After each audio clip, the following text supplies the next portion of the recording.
Welcome to Construction Management 225 Construction Safety. In this class we're going to learn about how to maintain a safe work environment in construction. As you know, the construction industry suffers from injuries and fatalities, and this affects not only the time and cost of the project, but it also affects the morale and the performance of the personnel working on site. Therefore, in this class we're going to learn how to maintain a safe work environment to improve the project performance and how to comply with the laws and the rules and regulations established by the Occupational Safety and Health Administration, or OSHA.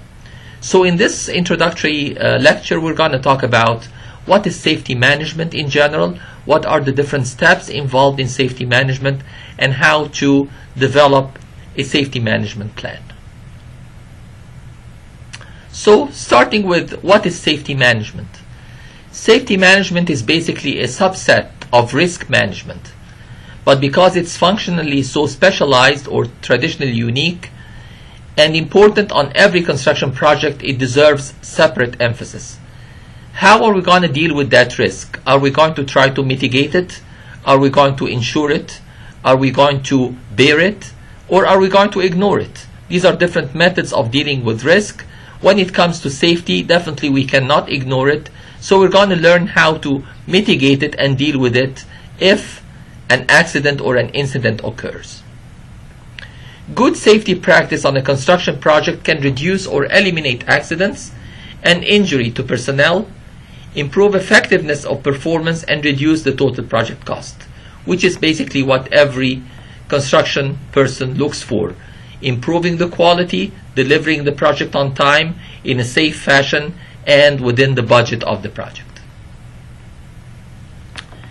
Because savings can approach 10 times the cost of a successful safety program, contractors and owners have come to adopt effective safety planning and execution as a requirement on construction projects.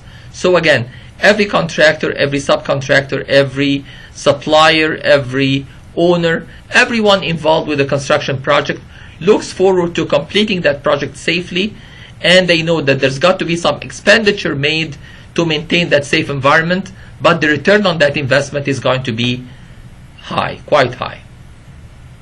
So what is safety management? Again, safety management includes the processes required to assure that the construction project is executed with appropriate care to prevent accidents that cause or have the potential to cause personal injury or property damage. Accidents and personal injuries and deaths that results and have been and are still a major concern in the construction industry, both in terms of humanitarian losses and the direct and indirect costs to the industry, whether it's going to be in the form of cost expenditure or penalties, whether it's going to be in the form of delays and project suspension, whether it's going to be resulting in a reduction in the reputation of that contractor if they are known as unsafe to work with, and so on and so forth. All of these are side effects of not having a safe work environment. What's the cost of safety management? In the United States alone, construction accidents cost approximately 6.5% of constructed value, and that by itself is about $50 billion every year, a huge amount resulting from these accidents and incidents. Studies have shown that every dollar spent on a good safety program can result in a $4 to $8 reduction in losses from accidents. So we have a return on investment of 400% up to 800% or even more than that as well. Looking at the elements of safety management, we're going to recognize three primary steps involved in a safety management program. The first one is safety planning. How to plan for safety, because if we do not plan for it, it's not going to occur by itself. And then once we have a good plan, the following step is how to implement and execute that plan to make sure that we are complying with that plan. So safety plan execution is the second step. And finally, the third step is going to be the administration and reporting. We need to produce some reports if we have an accident, or even if we do not have an accident, we have to report on safety as it occurs on our construction sites. So looking at these 3 steps, we're going to look into each one of them separately, analyze it into its details, and break it down into 3 main components. What are the inputs that are needed to start that step? What are the tools and techniques that we're going to use to establish that step and execute it? And finally, what are going to be the deliverables or the outputs of each one of these steps? Starting with the first one, here we have the safety planning is a development of the approach to manage the various hazards to safety inherent in the project. The second step, as we mentioned, is the safety plan execution, carrying out the safety plan by performing the activities included therein. And the third step is administration and reporting, which is the maintenance of safety records and reporting safety activities. So let's look at the first one, which is safety planning. Safety planning for a construction project involves a job site analysis of the hazards inherent in the work and making decisions as to the measures to be taken to deal effectively with them. So first of all, we need to recognize what are the hazards to that project. There are going to be some general or generic hazards that are applicable to any construction project, and then there are going to be some specific hazards to this particular type of construction that we have to pay attention to. This analysis includes a survey of the geographical and physical hazards of the site, so the unique aspects, as well as a review of the normal hazards involved in the type of construction anticipated. Government laws and regulations, contract and owner requirements also must be considered in developing the project safety plan, which will be the guiding document for a safe project. OSHA, which is the Occupational Safety and Health Administration, has established the OSHA Act, or the Occupational Safety and Health Act, that shows us what are the different requirements to maintain on a construction site to have a safe work environment, and how to maintain these and how to execute these safety measures. And then some owners would require something that's over and above the safety requirements of OSHA to maintain a super safe site and make sure that we do not have any accidents or incidents. So looking at the first step, which is the safety plan development, we have the inputs, the tools and techniques, and the outputs. Among the inputs, we have the laws and regulations, again, basically state laws, federal laws, district laws sometimes. So these are primarily the OSHA regulations. Contract requirements, which might be something over and above the OSHA regulations. Safety policy, how are we going to maintain these? Site location, the analysis of the job conditions itself, and the management commitment. Top management of the organization has to be fully committed to having a safe work environment, and there's going to be some expenditure associated with that, so they have to show that they're willing to spend that money. The tools and techniques are going to include the hazard analysis, subcontractor selection, how to select contractors who have a good safety track record to maintain a safe site, and incentives, how are we going to compensate or how are we going to reward the ones who maintain a safe work environment. How is that going to reflect on an incentive plan? For example, if we have 10,000 hours without an accident, how are we going to have, we may have a party, or we may give a bonus or something like that. The outputs are going to include the project safety plan. This is the deliverable. The authority, who is going to be responsible for maintaining it and applying it and enforcing it. And the budget, how much money is going to be allocated to execute that safety plan. So the laws and regulations are the ones regarding safety requirements during construction that must be observed. And this is primarily a very large part of what we're going to be studying this semester. What are the laws and regulations, how to put them in place, and how to monitor them while the project is being built. The contract requirements, specific owner requirements for safe practice. As we said before, these may be over and above or more stringent than the requirements of OSHA. If OSHA, for example, says you have to maintain this, you have to have fall protection at a certain height, some owners may say, okay, we're going to lower that height to have even more safe work environment. The safety policy, which is the company safety policy that dictates much of the way in which construction activities are carried out. So for example, the company policy is going to be every visitor to the site has to register their name. They have to have the full proper protective gear, including hard hat, goggles, boots, etc. The site location. The location of the site can have an important bearing on safety. For example, work on or over water often imposes additional safety requirements, not necessarily on dry land. Especially if you're going to excavate below the groundwater table. Now you're working in a wet environment. If you're going to have electrical equipment operating in that location, then we have the added hazard of electrocution. If you're going to work in a deep trench, then we have the hazard of caving in. So again, we're going to look at all the job conditions to try to analyze what are the hazards associated with this type of work. The management commitment is the degree to which a construction company's management is committed to. The tools and techniques include the hazard analysis, which is a systematic review of the construction process for the purpose of identifying all the hazards to personnel or equipment or property involved in the construction, as well as suppliers or general public. Again, you might not only affect people who are working on site, but people who are living close to it or working close to it as well. Subcontractor selection. We have to screen the subcontractors for their safety programs and choose those who have a good record of safety performance. Incentives. Effective ways of encouraging the workforce to observe safe work practices is to offer incentives for a safe job. Again, that's going to have a very positive impact on the morale of the personnel when knowing that they are rewarded for observing the safety measures.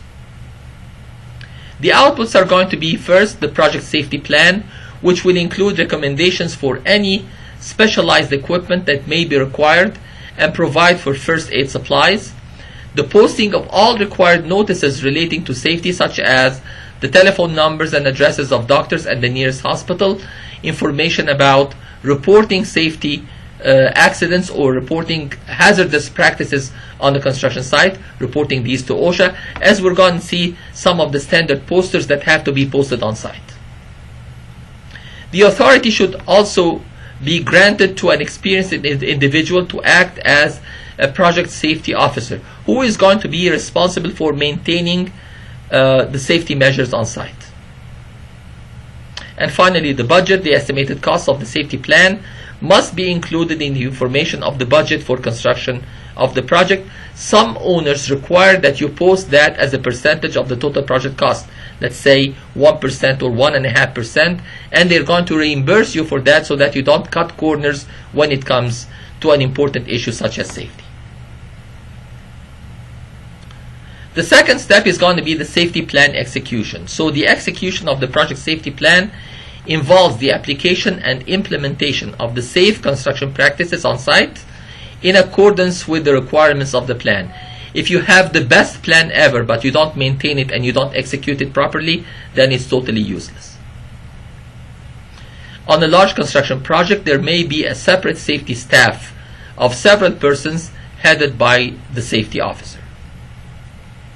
Now again, looking at the three modules to safety plan execution: inputs, tools and techniques, and outputs. For the inputs, the first input is going to be the project safety plan, which is the output from the previous step, safety planning. And in addition to that, we're going to have the contract requirements as well to make sure that we are complying with the contract as we are executing the project. Tools and techniques are going to include PPE or personnel protective equipment that's going to be issued to everyone that works on site. Safety equipment, construction equipment review, just to make sure that our equipment that we're using on site, whether it's a crane, a loader, a tractor, whatever, are safe to operate and properly maintained. Safety communication, in case we have any accidents or incidents, how are we going to report these and document them? Training and education, we need to train our personnel. Hopefully after you complete this course successfully, you're going to obtain the OSHA 30 or the 30-hour card, which is something that's very highly appreciated by owners and required almost by everyone working on the construction site. Safety inspection, accident investigation, medical facilities and information about these medical facilities, and drug testing. We should maintain a drug-free construction site. The outputs are going to be reduced injuries if we follow these instructions, lower insurance costs, because again, the lower the injuries, the lower the claims, the lower the payments that we have to pay for the insurance cost. Enhanced reputation, you're going to be recognized as a contractor with a good safety record, and improved productivity, again, that's going to result from the high morale of people working in a safe environment. So let's look at each one of these.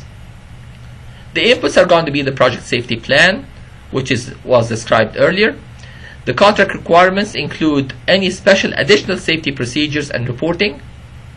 The tools and techniques include the PPE, which includes something like fall protection harnesses, respirators, especially if you're going to be working in an environment that has gases or fumes or things like that, head and foot gear, a hard hat, proper safety boots, and protective clothing, especially, for example, reflective clothing if you're going to be working in an area that has high traffic.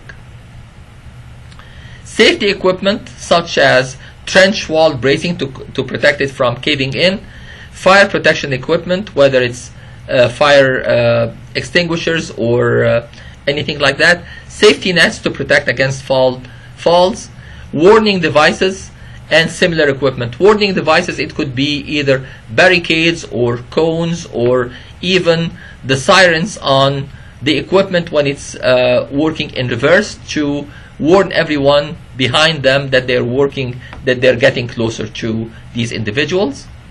Construction equipment review. We're going to again review the condition of the construction equipment and look at the maintenance record of this equipment to make sure that it's working properly.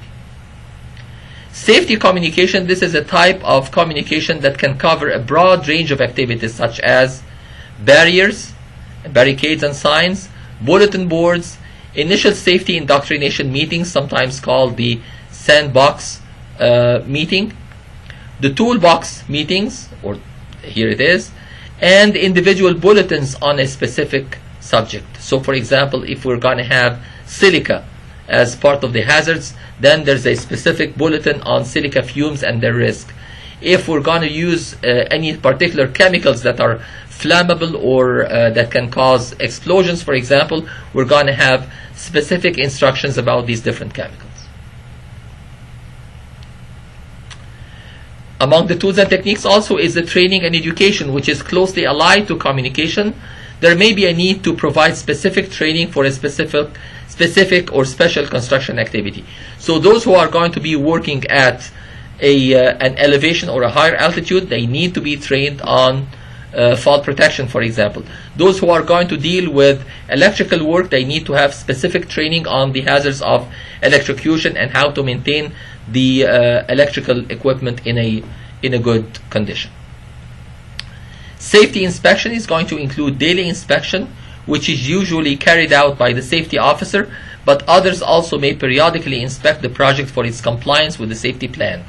Representatives from the owner, the insurance company, and government agencies such as OSHA, for example, have the right to inspect to make sure that you have good safety measures. In case of accidents, then we need to have accident investigation. It's important that each accident be investigated as to cause and a complete report made of what happened and why, often with pictures, just to make sure that not only we document what happened in this case, but again to safeguard against its repetition and make sure this issue is not going to happen again. Medical facilities. Arrangements need to be made with a nearby medical facility for medical assistance in the event of an accident beyond the care of the on-site first aid station. We definitely have to have a first aid kit available on site to treat minor injuries and things like that, but for major injuries, then what would be the closest medical facility that can take care of that injury? Drug testing, a personnel drug testing program is a safety requirement, and it's a contractual requirement as well. The outputs of the safety plan execution are going to be, as we mentioned before, reduced injuries. A well-executed safety plan will reduce workers' injuries and raise the morale of the workforce. Lower insurance costs. A lower accident and injury rate will reduce the cost of insurance premiums. We're going to have actually a lecture by the end of this semester to talk about what's called the experience modification rate, or EMR, and how that comes into the calculation of the workers' comp, which is part of the insurance that you pay on your construction site. And an enhanced reputation. Owners are becoming more interested in working with contractors who have good safety records. Owners' exposure is reduced also because, again, the owner himself or herself are going to have to pay less in insurance payments. And workers also want to work with firms that are interested in their safety. So the EMR, as we mentioned just a second ago, is going to be a measure. An owner looking at two contractors who have everything equal, but one of them having an EMR of, let's say, 1.1 versus one who has an EMR of 0.76. The lower the EMR, the better, by the way. The higher the EMR, it shows that you have more accidents. So the owners are going to differentiate based on the EMR. And improve productivity. Accidents results in measured decreases in job site productivity, which also weaken the contractor's profits. The third step and the last step, which is the safety administration and records. So along with governmental laws and regulations that apply to safe construction practice, there are often requirements for record keeping and reporting. Insurance companies also usually require periodic activity and accident reports. And the contract may also require additional records and reports over and above what OSHA and the insurance company requires. That shows the owner's interest in maintaining a safe work environment. Finally, it's a good business practice to keep track of safety performance for use in improving performance and for use in marketing future services. Again, if you put on your brochure, for example, that for the past 100,000 hours of work we did not have any accidents, that definitely shows that you are a contractor who cares about safety and encourages owners to award projects to this contractor. Looking again at the three ingredients here, the inputs are going to be legal reporting requirements, which are given by OSHA, insurance reporting requirements as part of the insurance policy, contract requirements, and safety plan requirements. So all of these are already established before we start the construction. The tools and techniques are going to include inspection logs and reports, training and meeting records, injury and illness logs. We're going to look at these and the different forms that have to be filled, accident investigations, photographs, and video records. The outputs are going to be the government logs and reports that have to be filed and sent to OSHA, accident reports, achievement of safety incentive goals. If we have established, for example, that we want this project to have 0 accidents or 0 incidents, and documented safety performance, again, which can be used for reducing your insurance premium and as a promotion tool to get more jobs. The legal reporting requirements, these are requirements for recording and reporting accidents, injuries, and hours worked so that governmental agencies may keep track of safety performance in several workplace categories. The insurance reporting requirements, contractors' insurers require reports of accidents and injuries that they may be responsible to provide for under their policy with the contractor. The contract requirements, certain contract provisions may require that the contractors maintain and report safety-related activities such as accidents and injuries. And the safety plan requirements, the project safety plan may require additional record keeping and reporting of general health data of employees, drug testing results, and other specialized data that may be related to environmental hazards. Looking at the tools and techniques, we have the inspection logs and reports. This type of record is usually the result of safety inspections by the project safety officer and his or her staff, and need to contain comments on the activity observed and any corrections made. That's going to be day by day, so you have to have a good track record of every day of your construction activity.